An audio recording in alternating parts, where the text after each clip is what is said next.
Hello, everybody. This is Tim here again. Here another movie review. This time for The Hitman's Wife, Bodyguard.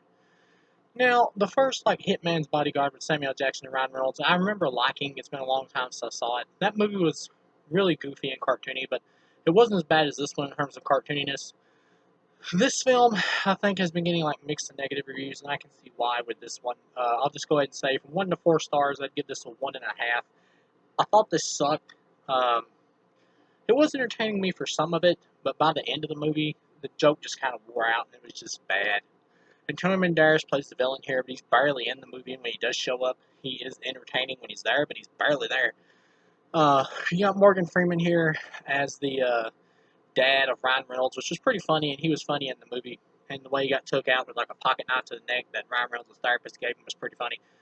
But again, though, unlike the first film, which had a little bit of a tether to reality, this film takes the basic sequel idea of we got to go bigger, bigger, bigger, and just goes completely crazy. Ryan Reynolds is once again playing himself, Deadpool again.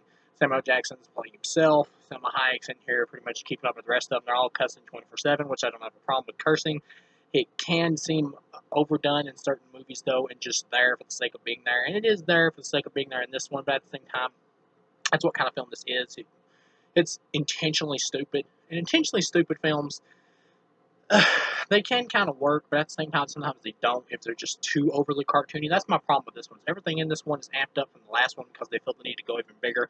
And they kind of go too big here. They go too stupid with it. Like when the last one was stupid, people liked it. Let's go even stupider. They just go way too far with it here. This one is straight up fantasy world cartoon. When Ryan Reynolds gets hit by a vehicle, he gets ran over 2 or 3 times in the movie, and the dude just gets back up 5 minutes later. He's like, "I'm fine." It's like a running joke. And the whole thing about Samuel Jackson and Salma Hayek being non-moral characters who just go around cussing all the time, and they're real scumbaggish.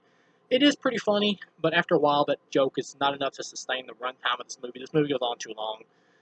By the time you get to the end of the movie, after they blow up Antonio Banderas on his boat, it's just them Samuel Hayek signed some papers from Frank Grillo, who's an FBI agent who also cusses every 5 seconds.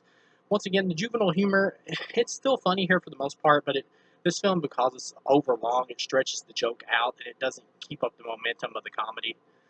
And so by the time it gets to the end of the movie, you're like, this joke is kind of lame. It's not really working. The difference between something like this and Deadpool is, despite the goofiness of it, you got the sweet romance to kind of endear you to the characters of Deadpool, Ryan Reynolds, and Marina Baccarin, or however you say her name, who plays his wife or girlfriend or whatever in those movies.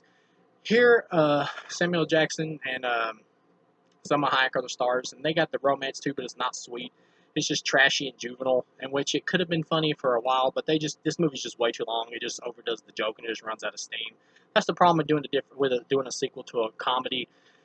Are the same jokes funny multiple times over, especially in a longer movie? Not really. By the time you get to the end and Selma Hayek signs these papers work for Frank Grillo, the FBI agent, after they've done a mission for him, and they pretty much have to go undercover because they kill his informant, and he's got to send them on a job for whatever reason. Yeah, this film's a cartoon, and that's fine. I have no problem with a cartoon film, but yeah, it lets you know what it is right off the bat. And so it gets to the end, and she signs some papers, and come to find out, whoops, they've adopted Ryan Reynolds. And it's like, wah, wah, wah, that's the joke. And the film ends with him jumping into the water or whatever, while they're all out on vacation together like a family, like he's still hanging out with them and going around with them. It's really stupid. You get a. I did like the fact that Morgan Freeman played his dad, who actually turned out to be a traitor or whatever, who set him up and was working for the bad guy, Tony Banderas. I like that, and I like at the end that Ryan Reynolds has to kill him. That was pretty funny. Uh, the problem I have with this film is just everything is a cartoon. The first movie has some tether to reality, and this film they just go so big with it that it's just pure fantasy. Nothing here matters. It's like the new Fast and the Furious, pretty much. Except the only difference there is those films were never that interesting when they started off with the first film. It was a ripoff of Point Break, and even though I liked the first film of Fast and the Furious, it isn't a great movie at all. And so by the time you got to Fast 5 and they started going really silly with it, that's when I really started to enjoy those films. And so when they got gradually more and more silly, I was okay with it because that's what I liked about those movies. Here, this is a sequel to something that was already silly, so it's just let's just make it sillier.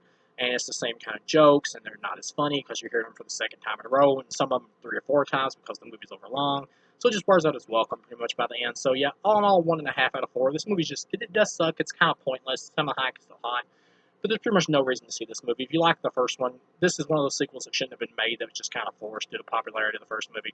So thank you guys for watching, and I'll see you again.